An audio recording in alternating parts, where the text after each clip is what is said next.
நல்லது ரசிகர்களே, இடைவெளிக்கு பிறகு மீண்டும் திங்கட்கிழமை வணக்கம் நேத்ரா நிகழ்ச்சியின் இரண்டாவது நேர்காணல் பகுதியிலே உங்களை சந்திப்பதில் மகிழ்ச்சி அடைகிறோம். இன்று கூட நாங்கள் வாழ்க்கை வாழ்வதற்கே என்ற ஒரு தலைப்பிலே தான் உங்களோட ஒரு சுவாரஸ்யமான உரையாடலாக இந்த உரையாடலை கொண்டு சொல்லியிருக்கிறோம். எனவே வாழ்க்கையில் ஏற்படக்கூடிய பல்வேறு பிரச்சனைகள் மனிதனுக்கு வேதனையையும் துன்பத்தையும் தொடர்ச்சியான கவலைகளையும் கொடுக்கிறது. பொதுவாக எங்களுடைய இயற்கை இழப்புகளாக இருக்கலாம், அல்லது ஒரு பிடித்த ஒரு உறவினருடைய திடீர் இழப்பாக இருக்கலாம், ஒரு மரணமாக இருக்கலாம், அதே போல் நாங்கள் எதிர்பார்க்கின்ற அன்பு செலுத்துகின்ற ஒருவர் செய்கின்ற துரோகமாக இருக்கலாம், அதே போல் தீராத நோய்களாக இருக்கலாம். எது ஏற்பட்டாலும் எங்களுடைய மனதிலே திடீரென ஒரு கவலை ஏற்பட்டு நாங்கள் எங்களுடைய வாழ்க்கையை நாங்கள் மாய்த்து கொள்வோமா என்ற நிலைக்கு போகின்ற ஒரு எண்ணத்தை எங்களுக்குள்ளே அது விதைத்து விடுகின்றது. எனவே வாழ்க்கை என்பது வாழ்வதற்கு எவ்வாறான பிரச்சனைகள் எல்லாம் வரும், இதற்கெல்லாம் முகம் கொடுத்து நாங்கள் சற்று எங்களால் முடிந்த அளவு நாங்கள் வாழும் வரை மகிழ்ச்சிகளாக வாழ வேண்டும். இதற்கான வழிகாட்டுகளை இன்றும் எங்களுக்கு வழங்குவதற்காக ஒரு லைஃப் கோச், அதே போல் ஒரு கவுன்சிலர், உங்களுக்கு தெரியும் அடிக்கடி நிகழ்ச்சிகளில் இணைந்து கொண்டு நல்ல கருத்துக்களை வழங்கக்கூடிய என்றும் டெரி ஜெனோச் அவர்கள் எங்களோடு இணைந்திருக்கின்றார். அவரை நாங்கள் வரவேற்றுக் கொள்வோம். வணக்கம். வணக்கம். இன்று நாங்கள் வாழ்க்கை வாழ்வதற்கே என்ற ஒரு தலைப்பில் தான் நிறைய விஷயங்களை பேச போகிறோம். அதில் நீங்கள் சொன்னீங்க 4 விஷயங்கள், முக்கியமான விஷயங்கள் இருக்குது. அதை பற்றி கொஞ்சம் தெளிவுபடுத்துங்க. இப்போ வாழ்க்கை நல்லபடியாக இருந்தால் இல்லைன்னு சொல்ல தேனாக இருக்கும். ஆனால் பிரச்சனைகள் இடி போல் எங்களுக்கு வந்தால் அந்த தேன் எங்களுக்கு தித்திக்க தொடங்கும். அப்போ வாழ்க்கையே வேண்டாம் என்று போய்விடும். அதிகமான நாங்கள் பார்க்கின்றோம் என்ற ஒவ்வொரு பிரச்சனைகள் என்னென்னா, இப்போ எங்களோட நிம்மதியை திடீரென்று நிம்மதி போய்க்க என்ன நடக்கும்னா, எங்களோட மனம் சோர்ந்து போவோம், திக்குமுக்கு ஆடுவோம், அதே நேரம் தவிப்போம். அப்போ நாங்கள் தூக்கமின்மை, இதெல்லாம் பொதுவான ஒரு இயல்பு, மனிதனுக்கு வர இயல்பு. அப்போ இன்று பார்த்தோம்னால் நீங்கள் சொன்ன விடயம் முதலாவது நாங்கள் பார்த்தோம்னால் இயற்கை அழிவு. இப்போ உலகத்திலே இயற்கை அழிவுகள் கூடிக்கொண்டு வருகின்றன. அது மனிதரால் ஏற்பட்ட அழிவாக இருக்கலாம், இயற்கையால் ஏற்பட்ட அழிவாக இருக்கலாம். அப்போ கூடிக்கொண்டு திடீரென மாற்றங்கள் நடக்கின்றன. அப்போ பாருங்கள், ஒரு சூறாவளி வருகுது. அப்போ சூறாவளி வரைக்க அந்த ஒரு பகுதிக்கு வந்த இடத்துல அவர்கள் எதிர்பார்க்க விதமாக அவர்களுடைய பொருளாதாரம், பொருட்கள், வீடுகள் எல்லாமே இருந்தால் அடித்து எல்லாம் உடைந்து விழுந்து, அதே நேரத்தில் காற்றால் அடித்து செல்லப்படுகிறது. மரங்கள் விழுந்து அவர்கள் வீடுகள் சேதங்கள் எல்லாம் வரும். அவை எதிர்பார்க்க முடியாத இதெல்லாம் நடக்கும். திடீரென்று வரக்கூடிய ஒரு அனர்த்தம் ஒரு பாரியோடு விளைவு. அது திடீரென வெள்ளம் வரலாம். மழை ஆற்றுகள் பெருக்கெடுத்து திடீரென வெள்ளம் வரும். அதால் அவர்களுடைய இல்லிடங்கள், அவருடைய பொருட்கள், சேர்த்த பொருட்கள் எல்லாம் அதே அழிந்து போகலாம். அப்படி வரும் பொழுது அதிகமான நாட்கள் மன உளைச்சலுக்காக, ஏன்னா நாங்கள் கஷ்டப்பட்டு சேர்த்து எல்லாம் வைத்திருந்த எல்லாம் ஒரு நொடியிலே போய்விட்டது. இப்போ இலங்கையை பொறுத்தமல்ல சுனாமியாக இருக்கலாம், மலையத்தில் ஏற்பட்ட மண் சரிவாக இருக்கலாம், அண்மையில் இடம்பெற்ற வெள்ளப்பெருக்காக கூட எத்தனையோ விவசாய நிலங்கள் அப்படியே கைவிடப்பட்டது. இப்போ பார்த்தீங்கன்னா இன்றும் கூட இந்தியாவில் நேற்று பார்த்தீங்கன்னா பல இடங்களில் வெள்ளப்பெருக்கு. அப்போ இதெல்லாம் இயற்கை அழிவுகள். அது இந்தியா அண்மை நாடுன்றபடியாக எங்களுக்கு அது தெரிகின்றதா, எங்களை போல் அவங்க நாடு. அப்படி உலகத்தில் பல இடங்களில் இந்த இயற்கை அழிவுகள் கூடிக்கொண்டு போகுது. அப்போ அதால் நாங்கள் ஐயோ எங்களோட வாழ்க்கை தேவையில்லை, நீ எங்களுக்கு வாழ முடியாது, இதுலேருந்து மீள முடியாது என்ற இதுக்கு வேறு இதோட வாழ்க்கை முடிந்து விட்டது. என்னென்னா இனி போதும், இனி எங்களுக்கு வாழ்க்கை தேவையில்லை என்ற ஒரு விரக்தி மனப்பான்மைக்கு மக்கள் தள்ளப்படுகிறார்கள். அது யாருக்கும் வரலாம், அவங்களுக்கும் வரலாம். ஏனென்னா இதை பார்க்கும்போது நாங்கள் அதை பார்த்து கொண்டிருக்கிறோம். அப்போ நாங்கள் எங்களோட கண்ணாலேயே பார்க்க அது நாங்கள் சேர்த்தது எங்களோட இதுகளெல்லாம் போகும்பொழுது அது ஒரு தவிர்க்க முடியாத ஒரு தாங்கிக் கொள்ள. அப்போ இதுக்கு நாங்கள் என்ன செய்யலாம்? இப்போ அது எங்களுக்கு ஒரு அதிர்ச்சி வரும். இப்போ நாங்கள் சொன்ன மாதிரி அது தாங்க முடியாத அதிர்ச்சி, குழப்ப நிலையில் வாழ்வோம். இப்போ இந்த பாவம் கவலை, இப்போ திகில் அடைஞ்சிருக்கோம். அப்போ எங்களோட உணர்ச்சிகள் இதால் பாதிக்கப்படுகின்றது. இப்போ எங்களுக்கு தெளிவு, சிந்தனை தெளிவு இல்லாமல் போயிடும், என்ன செய்கிறேன்னு தெரியாமல் போகும். அப்போ இதிலேருந்து தப்பியவர்களை நாங்கள் அணுகும் போது கதைக்கும் போது மனம் முற்றாக உடைந்து போயிருக்கிறார். ஏனென்றால் அது அவர்களுக்கு அது ஒரு பெரிய இடி மாதிரி. அது உண்மைதான், அதை தவிர்க்க முடியாது, அதை நாங்கள் மறக்கவும் முடியாது. அப்போ அவர் என்ன செய்வார், எங்களுக்கு உயிர் வாழ்வது ஒரு கொடுமை, இனி வேண்டாம், நான் சொன்ன மாதிரி அந்த நிலைக்கு தள்ளப்படுகிறார். அப்போ அவர்களுக்கு என்ன நாங்கள் சொல்லக்கூடிய தீர்மானங்கள், வழிகாட்டல். அப்போ சில பேர் நினைப்பார்களா, நாங்கள் இப்படி வந்துட்டோம், இனி எங்களை பிரச்சனை தலைக்கு மேல் போய்விட்டது, இனி ஒன்றும் செய்ய முடியாது என்ற நிலைக்கு அவர்கள் வந்துடுவார், மனதை அப்படியே வைத்திடுவார். ஆனால் அவர்கள் அதிலிருந்து மீளலாம். அது மீள்றதுக்கு வழி இருக்கண்டா பொறுமையோட முயற்சியோடு செயற்பட வேண்டியவர். அவர்கள் பொறுமை வச்சு என்னென்னா அந்த மீண்டும் அந்த நிலைக்கு தாங்கள் வர வேண்டும் என்பதை அவர்களுக்கு நாங்கள் உணர்த்த வேண்டும். அப்போ அவர்களோட நண்பர்கள் நிச்சயமாக அந்த நண்பர்கள் உதவி செய்யலாம். அவர்களுடைய குடும்பத்தில் உள்ள மற்ற அங்கத்தவர்கள் உதவி செய்யலாம். பொருளாதாரத்தில் மாத்திரமல்ல, அவர்கள் ஆன்மீக செயற்பாடில் உதவி செய்ய முயற்சி வேணும். அதே நேரத்தில் அவர்கள் தங்களுக்கு யாருடைய ஒரு நல்ல ஒரு நண்பரோட அல்லது குடும்பத்தில் தங்களை மதிக்கிற ஒரு ஆளோட கேட்கக்கூடிய ஒருவரோட கருத்துக்களை பரிமாறிக்கொள்ளணும். தன் மனதில் இருக்கிற விஷயங்களை சொல்லணும். அப்போ ஒரு பெரிய சுமையை இறக்கி வச்ச மாதிரி ஒரு அப்போ சிலத்தை அனுபவம் சொல்கிறாரு. அப்படி ஒரு ஆள் கேட்க ஒரு விஷயத்தை தன்னிடத்தை என்னுடைய ஒரு பெரிய ஒரு பாரத்தை ஒரு கல்லை தூக்கி நான் கீழே வைத்த மாதிரி இருக்கு. ஏன்னா அவர் கேட்டுட்டேன் தன் மனையில் இருக்க. நானும் ஒரு புத்தகத்தில் வாசித்தேன்னு சொன்னால், இப்போ ஒரு ஆள் தற்கொலை பண்ண போகிற நேரம், இப்போ நாங்கள் உண்ட பிரச்சனையை கேட்குறதுக்கு நான் இருக்கேன், இந்த பிரச்சனையை சொல்லுன்னு சொன்னாலே அவருக்கு ஒரு பெரிய ஒரு நிம்மதி ஒன்று வருதுன்னு சொல்கிறாங்க. இந்த பிரச்சனையை கேட்பதற்கு யாருமே இல்லை இந்த உலகத்தில் என்ற ஒரு எண்ணத்தோடு தான் அவர் அந்த முடிவுக்கு போகிறார். இல்லை நான் இருக்கேன்னு சொல்லப்போ அவனோட பிரச்சனை நம்ம கேட்கணும்னு சொன்னால் அவருக்கு அதை விட பெரிய ஆறுதல் ஒன்றும் கிடையாது. அது உண்மையில் அந்த புத்தகத்தில் அவர் சொன்னது அது உண்மையில் நடைமுறையில் நாங்கள் செய்ய வேண்டியது ஒரு விடயங்கள். அப்போ அதை செயற்படுத்த வேண்டியது. ஒரு ஆள் சொல்கிறத கேட்குறோம், அளவுலாம் காணும். இப்போ எங்களுக்கு முழு விடயம் தெரியாது, ஆனால் அவர் சொல்லிக்க நான் கேட்கும் பொழுது அவருடைய அதான் இப்போ சொல்கிறாரு, ஒரு பழமொழி இருக்குன்னா, கவலை ஒருவரை இதயத்தை பாரமாக்கும், ஒரு கவலை ஒரு இதயத்தை பாரமாக்கும். அதாவது இப்போ ஒரு ஆள் தொடர்ந்து கவலைப்பட்டால் அது என்னத்துக்கு வழி நடத்தும் என்றால் சோகத்துக்கு வழி நடத்தும், சோர்ந்து போகிறதுக்கு வழி நடத்தும். அப்போ அதை எப்படி நாங்கள் தவிர்க்கலாம்னா, அவர் நல்ல வார்த்தைகளை நாங்கள் அவர்களுக்கு சொல்ல வேண்டும் என்று. அப்போ அது உண்மைதான். அப்போ இதயம் பாரமாயிருந்தால் மிகவும் கஷ்டம். அப்போ அவர் இன்னொரு ஆளுக்கு சொல்லும்போது நிச்சயமாக அந்த பாரத்தை அவர் இறக்கி விடுவார். அவருக்கு மட்டும் சந்தா. அப்போ அதை நாங்கள் அந்த சந்தர்ப்பத்தை ஏற்படுத்த வேணும். அதுதான் மிக முக்கியமாங்க. அந்த சந்தர்ப்பம் ஏற்பும்போது அவருக்கு மன தெளிவு வரும். அடுத்த நடவடிக்கை என்ன என்பதை அவர் தீர்மானித்து கொள்வார் கூடிய ஒரு நிலைக்கு நாங்கள் அவரை வழி நடத்துகிறோம். அப்போ அதே நேரத்தில் அவரும் பொறுமையோடு இருக்க வேண்டியவராக இருக்கிறார். அப்போ பொறுமையோடையும் முயற்சியோடையும் இருக்கணும். அப்போ இதுதான் வாழ்க்கை முடிந்து விட்டதாண்டு இல்லை, மீண்டும் தான் இதிலிருந்து மீண்டும் எழ முடியும் என்பதை நாங்கள் அவருக்கு, ஆனால் அது கொஞ்சம் காலம் தேவைப்படலாம். அப்போ அதுக்கு நாங்கள் உண்மையான நண்பர்கள், உறவினர்கள் அவர்களுக்கு நல்ல ஒரு அந்த ஊன்றுகோலாக இருந்தால் நிச்சயமாக அவர் அந்த நிலைக்கு வரலாம். கண்டிப்பாக வரலாம். ஏன்னா வாழ்க்கை வாழ்வதற்கே தானே. வாழ்க்கையில் இதெல்லாம் எங்களுக்கு வர ஒவ்வொரு சவால்கள் முன்கொடுக்கக்கூடிய சவால்கள். திடீர் இன்றைக்கு உலகம் நாங்கள் ஓடிக்கொண்டிருக்கின்றோம். ஆனால் பல சவால்களுக்கு எல்லோரும் முகம் கொடுக்க வேண்டியவராக இல்லை. திடீர் மாற்றங்கள் இருக்குது. அப்படி இயற்கையான அழிவுகள் திடீர் வரும் பொழுது இப்போ நாங்கள் பார்த்தோம்னா காலநிலையில் மாறிக்கொண்டு வருகின்றது. முந்தி நாங்கள் சொல்லுவோம் இப்படி தான் இருக்கும், எங்களுக்கு ஒரு தீர்மானம். ஆனால் உடனே திடீரென மாற்றங்கள் நடக்கின்றது. அப்போ அந்த மாற்றங்கள் நடக்க அந்த மாற்றங்களை நாங்கள் முகம் கொடுக்க தயாராக இருக்கோம். அப்போ இயற்கை பேரழிவுகளை நிச்சயமாக எல்லோரும் சந்திக்க அதிகமாக வரும். அப்போ அதுக்கு நாங்கள் ஆயத்தமாக இருந்தால் சில விஷயங்களோட, இப்போ உதாரணமாக நான் என்ன கூற வரேன்னா, இயற்கை பேரழிவு வரும்போது நாங்கள் சில நேரம் எல்லாத்தையும் கடைசியில் யோசிக்கிறோம். ஆனால் நாங்கள் தயார்படுத்தி வச்சுருந்தோம். அப்போ ஒரு பேக் எடுக்கலாம், ஒரு பேக் எடுத்து வச்சு எங்களோட உண்மையான டாக்குமெண்ட்ஸ் எல்லாம் எடுத்து ஒரு ஃபோட்டோ காப்பி வச்சு அது லேமினேட் பண்ணி வச்சுருக்கலாம் தேவையான இதுகளை. அப்போ என்னென்ன நாங்கள் தச்சில் திடீரென எங்களை ஒரு இடத்துக்கு போக சொல்லும்பொழுது நாங்கள் அதுகளை எல்லாத்தையும் ஒரு பேக்கில் ஒரு ரெடியாக வச்சுருந்தா தேவையான சாமான்கள், ஒரு டார்ச் லைட் வச்சுருக்கலாம், சின்ன ஒரு ரேடியோ வச்சுருக்கலாம், பேட்டரி ரேடியோ, எங்களுக்கு தெரியாது என்ன நடக்கும், தேவையான மருந்துகளை மாத்திரைகளை வச்சுருக்கலாம், பிளாஸ்டர்ஸ் வச்சுருக்கலாம், அப்போ ட்ரை ஃபுட்ஸ் வச்சுருக்கலாம். அப்போ இதெல்லாம் நாங்கள் தயார்படுத்தி ஒரு பேக்கில் வச்சுருந்தா அது வச்சுருக்க வேண்டிய ஒரு அவசியம் இருக்குது.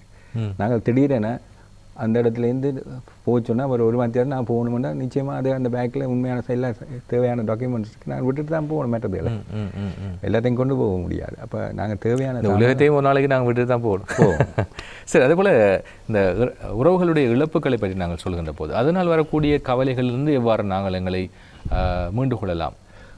இப்போ அதிகமாக பார்ப்போம், திடீரென ஒரு ஆள் இறந்து விட்டார், திடீர் மரணம் வருது. அப்போ வயது வந்து மரணம்ங்கிறது அது ஒரு பக்கம் இருக்க, திடீர் மரணங்கள் வருது. இளம் வயதில் ஏற்படக்கூடிய மரணங்கள் வந்து இன்னும் கூடுதலாக பாதிக்கும். ஒரு குடும்பத்தில் அப்படி ஒரு நடந்தால் அது ஒரு இடி மாதிரி வந்துடும். அப்போ அந்த எங்களோட உணர்ச்சிகள் முட்டி மோதலாம். என்னென்னா அது எங்களுக்கு நாங்கள் சொன்ன மாதிரி ஒரு குழப்பத்தை கொண்டு வரும். ஒரு பக்கம் துக்கம் இருக்கும், மற்றது எங்களுக்கு தனிமை இருக்கும், தவிப்பு. இப்படி ஒருவர் என்னோட இருந்த ஒரு ஆள் திடீரென ஒரு சகோதரன் என்ன இழந்துட்டான். அவரோட வளர்ந்து வந்து எல்லாமே தான். அப்போ விளக்கும் பொழுது அது தாங்க முடியாது. அது மற்ற பக்கம் ஒரு குற்ற உணர்வும் பெறும், பயம் பெறும், நான் இதை செய்திருக்கலாமே இவருக்குன்னு சொல்லி மற்ற பயமும் பெறும். அப்போ ஒரு பெரிய போராட்டத்தில் இருப்பார். அப்போ அந்த நேரத்தில் அப்படி நடப்பது சில பேர் சொல்லுவார்கள், இனி அவர் இறந்துட்டா தானே இனி நீங்கள் அமைதியாக இருக்கணும். ஆனால் அப்படி சொல்ல முடியாது.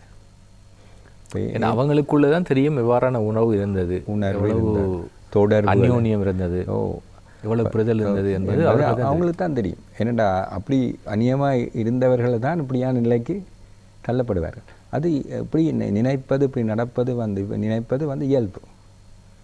அப்போ அது மனித இயல்பு. அது என்னத்தை காட்டுதுன்னா, இப்போ ஆராய்ச்சி நான் புத்தகத்தில் வாசிக்கும் பொழுது அப்படி அவர் தவிக்கிறது ஒரு ஆள் அவர்களுக்கு இல்லை பந்த பாசத்தை இவ்வளோ தூரம் அவை 2 பேருக்கும் அந்யோன்யமாக இருந்துள்ளார்கள் என்பதை அது வழிகாட்டுது. அது தூய்மையான ஒரு நட்பை, ஒரு அன்பை வழிகாட்டு. அப்போ அதுதான் அதின் வெளிக்காட்டு. அப்போ அதின் பார்த்தீங்களா அப்படி இருக்க அவர் அந்த துக்கம் நாங்கள் 1 வருஷம் நீடிக்கலாம். அப்போ அதுக்கு படிப்படியாகத்தான் அதை நாங்கள் மறக்கலாம் அப்படியான விஷயங்களை. அப்போ நேரத்தோட மறக்க முடியாது. அப்போ இடக்கிட அது வந்து போகும். அப்போ அதற்கு நாங்கள் என்ன செய்யலாம்னா, 3 மாதத்துக்கு உள்ளே தான் அவருக்கு அந்த துக்கம் இருக்க வேண்டும். அதையும் தாண்டி ஒரு துக்கம் வந்தால் அவருக்கு சில உளவியல் ஆலோசனைகள் இல்லாட்டி கவுன்சிலிங் கொடுக்க வேண்டும் எல்லாம் சொல்லுகின்றார்கள் உளவியல். தொடர்ந்து வந்தால் சில பேர் அப்படி இல்லாத சிந்தனை அவருக்கு வருமா இருந்தால் நீங்கள் சொல்கிறது சரி. என்னென்னா ஆயிலும் தொடர்ந்து நாங்கள் துக்கித்து கொண்டு இருந்தால் நீங்கள் 4 வேலைகளை செய்ய முடியாது. அவர்களுக்கு மனச்சோர்வுக்கு இருக்கலாம், ஒரு டிப்ரெஷன் அதுக்கு கொண்டு போகலாம், ஸ்ட்ரெஸ் வரலாம். இப்போ நீங்கள் சொன்ன மாதிரி துக்கம் இருக்கும், இல்லையாண்டு இல்லை. அப்போ அதுக்கு உரிய இதுகளை நாங்கள் செய்யலாம். அப்படி இப்போ அவர் என்ன செய்யலாம்? இப்போ நண்பர்கள், இப்போ ஒரு ஆள் இப்படி இறந்து விட்டு இப்படி எல்லாம் தனிமையில் இருக்கிறாருண்டா, அப்படி தவிக்கிறாருண்டா, உண்மையான நண்பர்கள் அவர்களுக்கு உதவி செய்ய முன் வருவார்கள், அல்ல உறவினர்கள். அந்த நேரத்தில் அதில் ஏற்றுக்கொள்ள வேண்டியவர்கள். சில பேர் அவங்களுக்கு வேண்டாம்னு சொல்ல இல்லை, அதை ஏற்றுக்கொள்ளணும். இப்போ அவர்கள் இப்போ இவர்களோட இந்த அளவலாவி என்ற அந்த நினைவில் இருந்து இவர்களை வேறு இதுக்கு கொண்டு போடுறதுக்கு அதாவது செய்வார்கள். இப்போ கதைப்பார்கள், அல்லது வீட்டில் அவர்களேருந்து சமைத்து கொண்டு கதைச்சி அப்படித்தானே வாரது. அப்போ அதுகளை செய்ய வலிக்கிடுவார். அப்போ இவர் அதை ஏற்றுக்கொள்ள வேணும். அவருடைய ஆலோசனைகளை அவர் வழிநடத்தலை ஏற்றுக்கொள்ள வேண்டியவர்களாக இருக்கிறார். அப்படி எடுக்கும்போது தான் இந்த துக்கத்தை மெல்ல மெல்லமாக நாங்கள் குறைச்சி கொண்டு போகலாம். அப்போ என்ன அதிலேருந்து அவர் மீண்டு வர வேணும். இப்போ அது மீண்டு வர்றதுக்கு தான் இது. அப்போ அவர்கள் சில நேரம் நாங்கள் என்ன செய்யலாம்டா, உறவினர்கள், நண்பர்கள் அவர்களோட நாங்கள் இப்போ சில நேரம் நாங்கள் இப்படித்தானே எங்களோட சமூகத்தில் நாங்கள் பார்த்த விதம் என்னென்றால், ஒரு ஆள் இறந்து விட்டால் அவர் தெரிஞ்ச நண்பர் இருந்தால் இனி அவர் போயிட்டால் இனி மேனேஜ் பண்ணுவார்ன்னு நாங்கள் எங்களோட சிந்தனைக்கிறோம். ஆனால் அப்படி அல்ல. கொஞ்ச காலத்து அவர்களோட போய் நாங்கள் பழக வேண்டியவர்களாக இருக்கிறோம். அவரை வேறு எங்கேயும் கூட்டிக் கொண்டு போகலாம், அல்ல அவரோட போயிருந்து கதைக்கலாம். அவர் சொல்வதை கேட்க அவர் சில நேரம் அவை இந்த விஷயங்களை சொல்லுவார். அதை நாங்கள் நிச்சயமாக கேட்க வேண்டியதாக இருக்கும். அப்போ கேட்கும்போது அவர்கிட்ட அங்கேயும் ஒரு ஆறுதலாக இருக்கும். வேண்டாம் அவரை அது விருப்பம் அவர் சொல்கிறதுக்கு. அந்த உண்மையாக அவருடைய இறந்த ஒரு உறவினர் அல்ல நண்பர் இப்போ எப்படி இருந்தார் என்பதை தன்னோட அவர் சொல்வார். இவருக்கு அது விருப்பம். அப்போ அந்த நேரம் நாங்கள் போயிருந்தால் அதை கேட்க வேணும், அடிக்கடி போய் வர வேணும். எப்படி அப்போ அவரை அந்த இடத்துலேருந்து நாங்கள் திசை திருப்பி அவரை மீட்க வேணும். அதான் ஒரு ஆள் இந்த வாழ்க்கை முடிந்தோன்னு இன்னொரு ஆள் வாழ்க்கை முடிகிறதா இல்லை. இப்போ அதை நாங்கள் நினச்சி செயற்பட வேணும். அப்போ ஏற்றுக்கொள்வார். இப்போ நாங்கள் ஏற்றுக்கொள்ள வேணும். அவர் சொல்கிறத சில விஷயங்களை நாங்கள் ஏற்றுக்கொண்டு பேர்ந்து தான் அவர்களுக்கு வழிநடத்தல் கொடுக்க வேண்டும். அவர் சொல்லுவது என்னென்னா அவர்கள் நாங்கள் ஏற்றுக்கொள்ளாவிட்டால் அங்கே ஒரு ஆகியமன் வந்துடும். அப்போ அவர் இல்லை அதை கேட்டுக்கொண்டு நாங்கள் பேர்ந்து தான் அவர்களுக்கு அடுத்த முறை போய் அந்த வழி நடத்தலை அவர்களுக்கு என்னென்னா அவர் சிந்திக்க முடியாமல் இருக்கிறார். எல்லாம் அப்போ ஒரு ரீட்டரையிலமாகி தான் இருக்குது. எல்லாம் அங்கேயே வந்து அவருக்கு ஒரு எல்லா இடத்தாலையும் ஒரு பிளாக்மாக இருக்கும். அப்போ அதை தாங்க திறக்கிறதுக்கு நாங்கள் தான் முயற்சி செய்யணும். இதே போல் இன்னும் ஒரு விஷயம், முக்கியமான விஷயம், எங்களுக்கு நல்லா பிடித்த ஒருவர் செய்கின்ற ஒரு துரோகம், அது கூட எங்களுக்கு ஒரு பாரிய தாக்கத்தை மனசில் ஏற்படுத்தி விடுகிறது இல்லையா? இப்படிப்பட்ட ஒரு நிலையிலே இப்படிப்பட்ட ஒருவர் துரோகம் செய்கின்ற போது எவ்வாறு நாங்கள் எங்களை சமாளித்து கொள்ள வேண்டும், இல்லாது எவ்வாறு அந்த சவாலுக்கு நாங்கள் முன்கொடுக்க வேண்டும்? இப்போ இந்த துரோகம் வரைக்கும் குடும்பத்தில் ஒரு கணவன் மனைவியாக இருக்கலாம், ஒரு கணவன் துரோகம் செய்யலாம், ஒரு மனைவி துரோகம் செய்யலாம், ஒரு நண்பராக இருக்கலாம், இப்போ ஒரு கொடுக்கல் வாங்கலில் துரோகம் செய்யலாம். அப்போ உதாரணத்துக்கு கணவன் மனைவிக்கு வர துரோகம் வந்து அது ஒரு ஆள் திடீரென்று ஒரு துரோகம் செய்து விட்டால் ஒரு எங்களை மனதை வெடிச்சு தர்ற மாதிரி இருக்கும். அப்போ ஏன் இப்படி நடந்திருக்கின்ற ஒரு அங்கலாய்ப்பு இருக்கும், பெரிய ஒரு அதிர்ச்சியாகவும் இருக்கும். இவராக இதை செய்து விட்டார் என்று சொல்லி. இப்போ சில இடங்கள் எப்படித்தானே மனைவி கணவன் சில நேரம் இப்படி துரோகம் செய்து அவர்கள் சமாளித்து போவார்கள். அவர்கள் ஒரு மன்னித்து அவர் சொல்லியிருப்பார் நான் பிளவிட்டுட்டேன்னு சொல்லி. ஆனால் சில நேரம் இவர்கள் துரோகம் செய்து இப்படி இருக்கும்போது சில இடத்துல விவாகரத்துகளும் வருது, விட்டுட்டு போகிறதுகளும் வருது. இப்போ சர்வசாதாரணமாக அதிகமாக இருக்குது. சிறிய சிறிய பிரச்சனைகளும் இருக்குது. அப்படி நடந்தால், அப்படி துரோகம் செய்தால் அவர்கள் தான் அது முடிவெடுக்கணும், மற்றவர்கள் முடிவெடுக்கக்கூடாது இந்த விஷயங்களில், என்ற அந்த குடும்பம். ஆனால் அப்படி அவர்கள் ஒரு முடிவை எடுக்கும் பொழுது ஒரு ஆள் தனிமைப்பட்டு விடுவார். அப்போ ஒரு ஆள் போனால் தனிமைப்பட்டு விடுவார். அப்போ அந்த நேரத்தில் அந்த நபர் வந்து மிகவும் தவித்து கொண்டிருப்பார். இரண்டால் ஒரு இடி விழுந்த மாதிரி அவருக்கு என்ன செய்ய முடிய தெரியாது. அப்போ அந்த நேரத்தில் நாங்கள் குடும்பத்தில் உள்ளவர்கள் அக்கறையோடும் கரிசனையோடும் இருக்க வேண்டியவர்களாக இருக்கிறார்கள். இரண்டால் அன்பை கொடுக்க வேண்டியவராக இருக்கிறார்கள். அந்த நேரத்தில் நான் தனிமைப்பட்டு விட்டார். அப்போ அந்த அன்பை நாங்கள் தாய் தாப்பன் இருக்கலாம், அல்லது நண்பர்கள் இருக்கலாம், நண்பர்கள் அவர்களுடைய சகோதரங்கள் உற்றாரினவர்கள் அதை கரிசனையோடு இருக்க வேணும். அதை பற்றிய விஷயங்களை கதைப்பதை தவிர்த்து கொள்ளணும். ஆனால் இனி என்ன செய்ய போகிறோம் என்பதை தான் நாங்கள் கதைக்க வேணும் மொழியாக அந்த வழிநடத்தலை கொடுக்க வேண்டியவர்களாக இருக்கிறார்கள். நண்பர்கள் கூட அதை செய்ய வேண்டியவராக இருக்கிறார். அவர்களுக்கு அந்த தனிமையிலேருந்து வெளியில் வாரத்துக்கு உரிய விடயங்களை நாங்கள் படிப்படியாக செய்ய வேண்டியவர்களாக இருக்கிறோம். அதை செய்தால் அவர்கள் அதிலேருந்து விடுபடக்கூடிய அடுத்த ஸ்டெப் என்னென்று, அடுத்த நிலை என்னென்றது அவர்களுக்கு தெரியும். அப்போ இது மிகவும் கஷ்டமான வேலை, இல்லையாண்டு இல்லை. அப்போ அதாவது வந்து சில நேரம் இப்படிப்பட்டவர்கள், இப்படி தனிமையில் இப்படி இருப்பவர்கள், இப்படியான சந்தர்ப்பங்களில் அவர்கள் உதவி கேட்க வேண்டியவராக இருக்க, தனிமையில் ஒன்றும் செய்ய முடியாது. உண்மையாக நண்பர்கள் அல்லது தங்களுடைய உண்மையான உறவினர்கள் இல்லை உதவி கேட்க வேணும். அல்லது தன்னுடைய பிரச்சனையை சில பேர் என்ன செய்வார்கள் என்றால் ஒரு கடிதமாக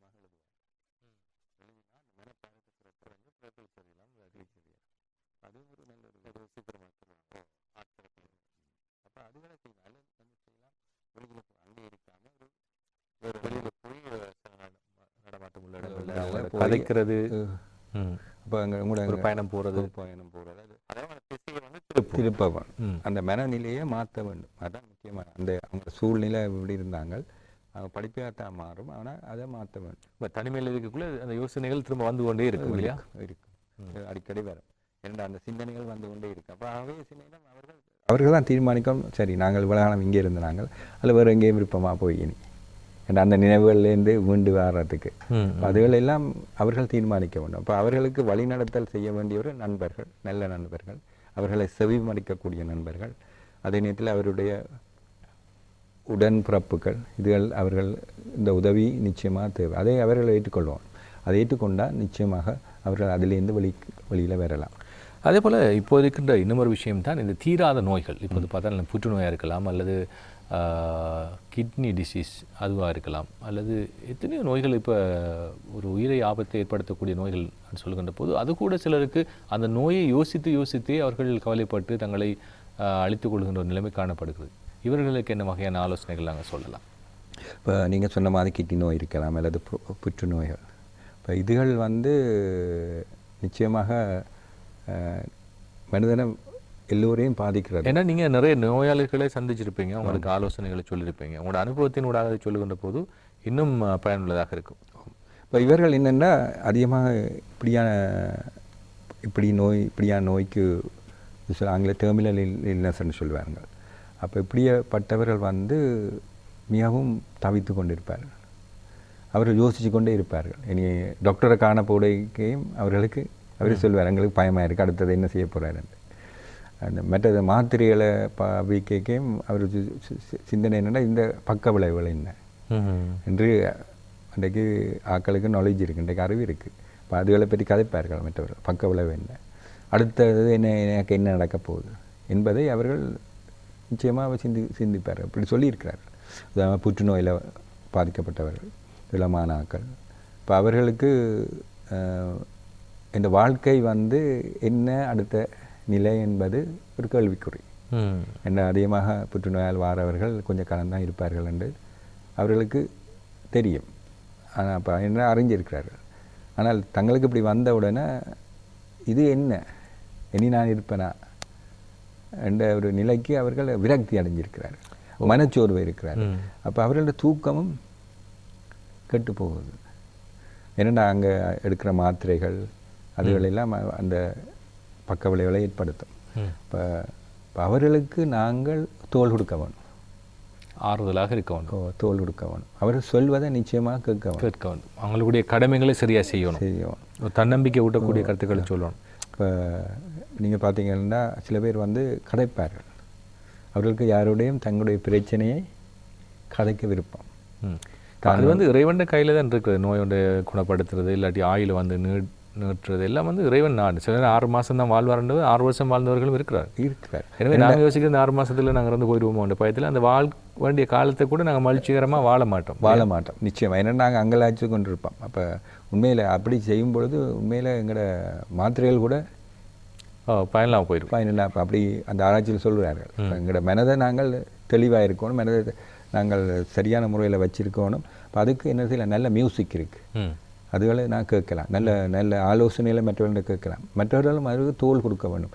அந்த உற்றாருடவர் நண்பர்கள் அவரோட போய் கதைச்சு அவர்களை வழி நடத்த வேணும் நல்ல முறையில். அப்போ அதுதான் முக்கியமானது. இப்போ ஒரு ஆள் கிடங்குக்க விழுந்தா, பெரிய ஒரு பாறங்கிழந்து விழுந்தா அவர் வர முடியாது. இன்னொரு நிச்சயமாக கையை கொடுத்து நாங்கள் தூக்கி உதவி தேவை. அப்போ நான் கதைத்த விஷயங்களுக்கு எல்லாம் பார்க்கும் பொழுது எங்களுக்கு மற்றவருடைய உதவி தேவை. உதவி இல்லாமல் நாங்கள் இந்த உலகத்தில் வாழ முடியாது. நிச்சயமாக இதுதான் எங்களுடைய இறுதி முடிவாகவும் இருக்கிறது, வாழ்க்கை வாழ்வதற்கு. எனவே மற்றவர்களுடைய உதவிகளோடு நீங்கள் உங்களுடைய வாழ்க்கையை அமைத்துக் கொள்ளுங்கள் என்று மிக சுருக்கமாக சொன்னாலும் பல்வேறு ஆக்கப்பூர்வமான நல்ல கருத்துக்களை இந்த நிகழ்ச்சியிலே உங்களுடைய மகிழ்ச்சிகரமான வாழ்க்கைக்காக அவர் சொல்லியிருந்தார். அந்த வகையில் உங்கள் சார்பாகவும் எங்கள் சார்பாகவும் நன்றிகளை தெரிவித்துக் கொள்கின்றோம். நன்றி, வணக்கம்.